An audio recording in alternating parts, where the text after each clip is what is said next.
សម្រាប់ bronzer ជាប្រភេទ powder ខ្ញុំប្រើ Dior នេះអានេះ Jumbo size ប្រើយូរខ្លាំងចាស្អាតតែមិនសូវជាណាស់ណាអ្នកទាំងអស់គ្នាមកល្មមប្រើបានអត់អីទេនេះ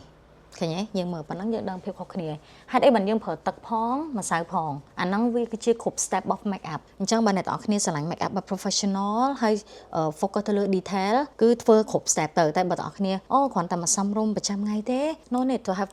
both ខ្ញុំគិតថាមានតែ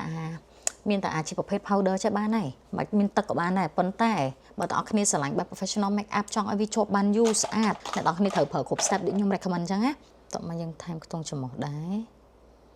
យកទៅជក់ផាត់ភ្នែកមកផាត់ទេនេះព្រោះវាសល់ពណ៌សូកូឡាពីភ្នែកមកអូខេនេះហើយ make up សូកូឡាចេះអ្នកនរគ្នាចង់ទៅការណាគេចង់